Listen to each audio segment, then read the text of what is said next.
guys, for today's vlog, bibisitahin namin ang Pinto Art Museum. Your door to Philippine contemporary art. Now guys, here we go!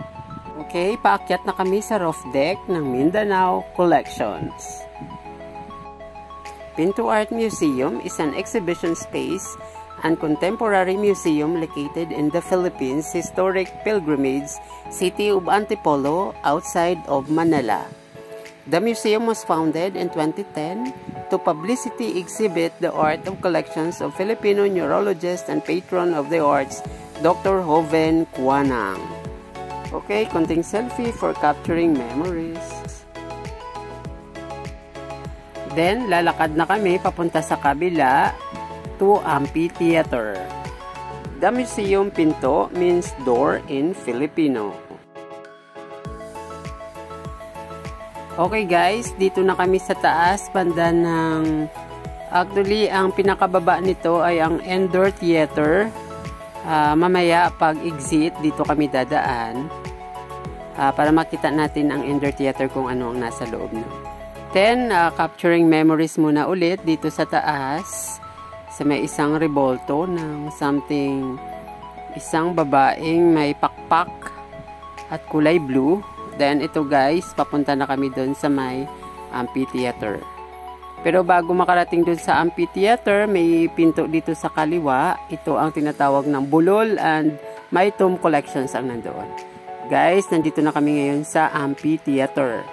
Na kung makikita nyo, mayroong tatlong revoltong babae na something nagdarasal or solemn ang area na ito. Kaya here we are, capturing this moment.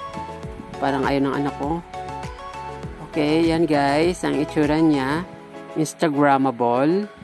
Ang ganda niya. Sobra. Okay, subukan ko muna ditong kumuha ng video. At makidasal din ako, including the 3 revoltos na nandirito. Okay.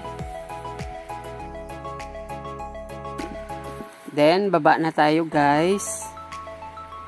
Papunta na tayo sa ating first destinations, ang Gallery 1. Hanapin po natin ang Gallery 1. Once again, the museum pinto means door in Filipino. Was founded on the principle that art plays a diplomatic role in bridging distinctive nationalities, worldviews, and communities. Dr. Cuanang began collecting in the spirit of local artistic patronage in the late 1980s. When he championed a revolutionary Filipino artist collective, the Saling Pusa through dedicated connoisseurship and acquisitions, the political movement associated with the People Power Revolutions in 1986 and the fall of the Marcos regime ushered an era to creative expressions and artistic exploration. Dr. Cuanang became a proponent for other practicing artists in the region and earned a reputation as a patron in the Filipino artistic community. Based sa ating mapa, pupuntahan natin ang, ito makikita natin, Gallery 1. Ayan guys. Dito natin makikita ang napakaraming paintings, pero mahirap isa-isahin dahil sa sobrang dami. Kaliwat kanan, makikita mo guys, then ang architecture at ang design kung paano ginawa dito. Then makikita nyo pa dito yung may hagdan pababa. Then ang dami ng taong bumibisita dito sa Pinto Art Museum. Actually guys, ulitin ko, we are here at the Gallery 1. Kung makikita nyo, ayan, yung may mga bato pa. I don't know kung bato siya o talagang yung ano ng anay, yung tinitirahan ng anay. Yan, may kasamang bato dyan guys. Okay. And the museum collections includes works by artists Elmer Bolongan, Mark Justiniani, Jose John Santos III, Emmanuel Garibay, Rodel Tapaya, Geraldine Javier, Marina Cruz, Joy Malyari, and Antonio Liano, among others, whose are composed of veritable record of evolving contemporary cultural milieu. At ngayon guys, proceed na tayo sa Gallery 2. Ayan, makikita dito ang mga architectures, paintings, and anything na something unique. Ayan guys, makikita nyo dito sa gilid na banda. Hindi ko na maisa-isa talaga sa sobrang dami. Then ito yung lumang, ano ba yun? Lumang sasakyan na parang turtle ang style. Hindi ko alam kung anong klaseng sasakyan. Yan, capturing this moment. Then, ito sa bandang gitna, medyo aakyat-akyat muna tayo, papunta doon. The artistic traditions represented in the collection trace their roots to the history of Spanish colonial occupations and reference to tenets of academic and religious art. Yes, demonstrate a markedly different stylistic and technical trajectory following the prolifications of modernizations in the mid-20th century. Artworks in the Foundation's collections reflect personal investigations of modernist movements such as surrealisms, expressionisms, minimalism, social realisms, and conceptual art. The works are, however, distinguished by an innately Filipino adherence to cultural identity and national history. Today, the Napinto Art Museum presents rotating exhibitions of the Foundation's collections and oversees an adjacent gallery space that continues to exhibit and promote contemporary Filipino artists. And now, we're looking for Gallery 3. Actually, ang Gallery 3 nandito banda, pero wait, ano yan? Okay, dito muna tayo sa Gallery 3 guys. Yan. Okay, pasok tayo. The museum is housed in the complex designed by artist Antonio Liano and located within the 2-hectare botanical garden known as the Silangan Gardens, an ecological haven for the appreciations of local flora and fauna. And the entrance fee here is 250 for adult and 125 for students.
Now, papunta na tayo sa Gallery 4, 5, and 6.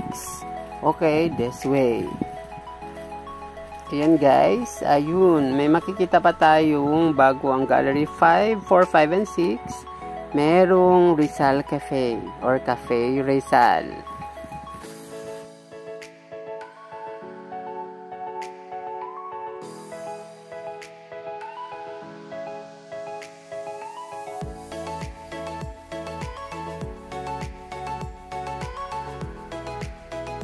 Pero bago kami mag-proceed sa Gallery 4, we have to capture this moment muna for a photo shoots.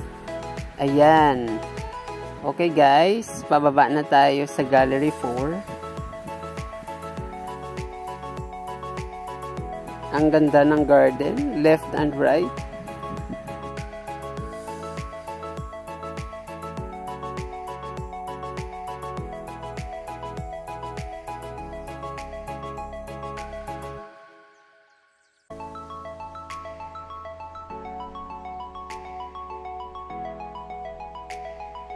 And here we go. Dito tayo sa hayop na dalawa ang ulo. Then si Zuma na may ahas.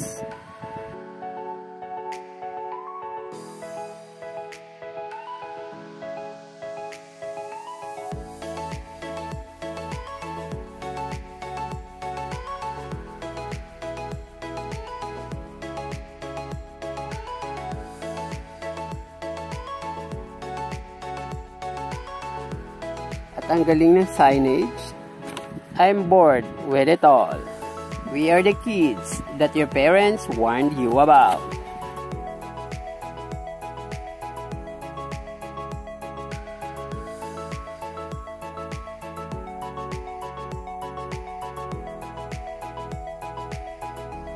At dito guys, merong kabayo. Ang unique ng pagkakagawa, then hindi ko gaano maintindihan. Actually, hindi ako nagbasa ng tungkol dyan.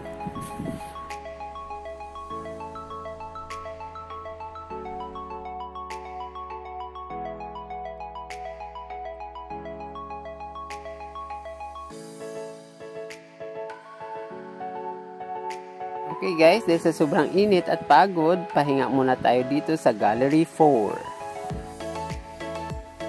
Now let's proceed to Gallery 5.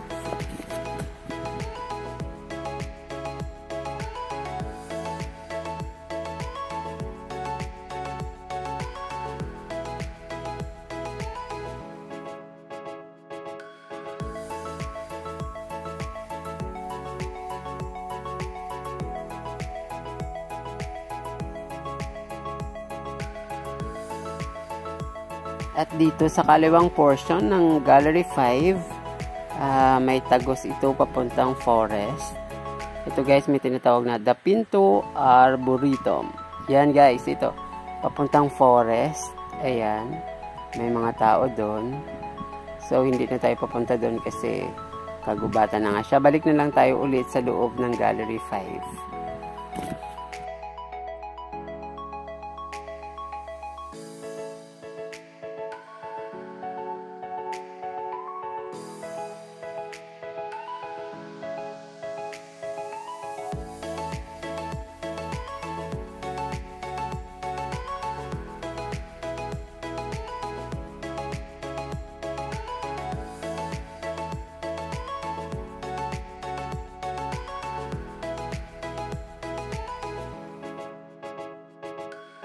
Okay, photoshoots muna tayo ulit ditong portion.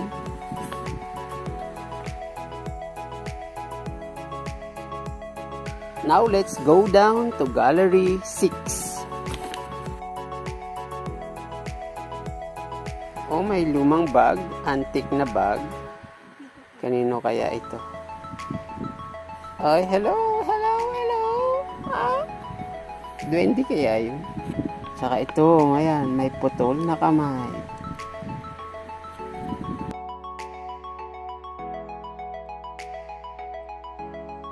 Hello.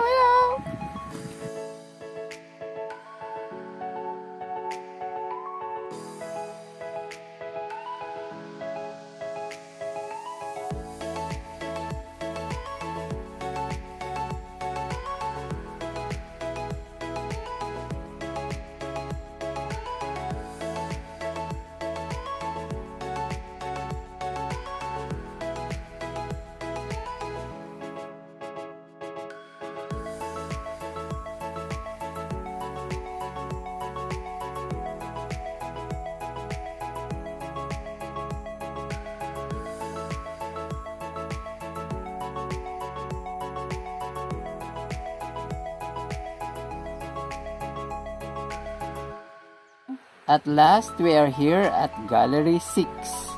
Pero may napansin kami ditong parang usapang babae.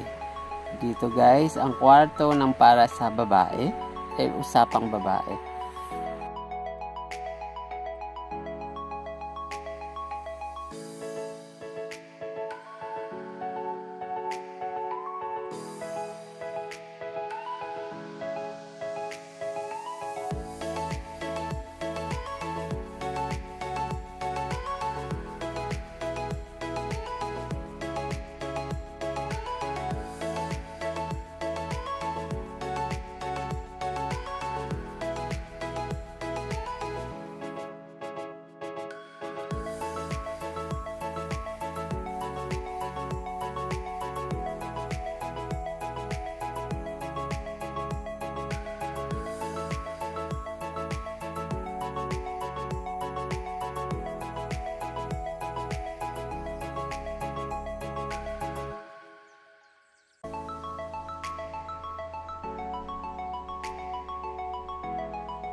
Okay, ayan guys, huli tayo sa CCTV pero hindi kulong.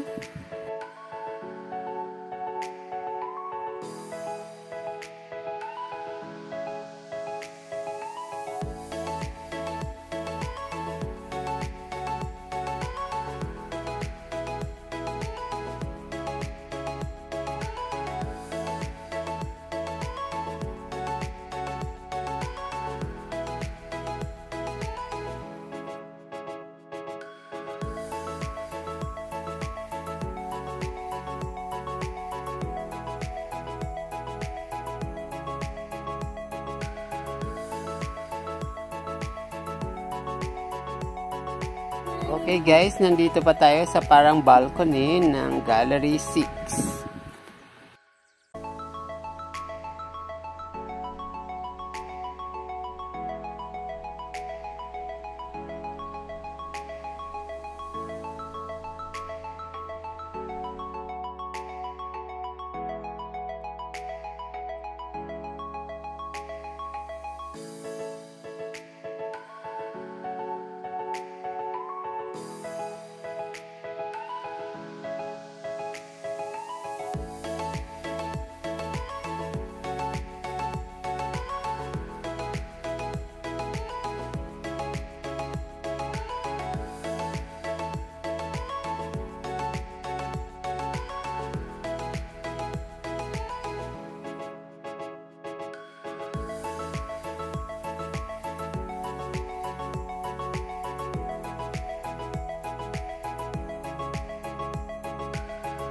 Okay guys, lumabas na tayo sa Gallery 6.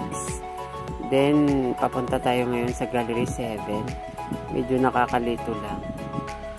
Hanapin natin dito banda sa kaliwa. Baka makaproceed tayo doon sa Gallery 7. Ayan guys, may may pinto pababa. Yun. Papunta na talaga tayo sa Gallery 7. Yan, nakikita ko na Gallery 7. Ayan na guys. Pero mahigpit dito, sobra.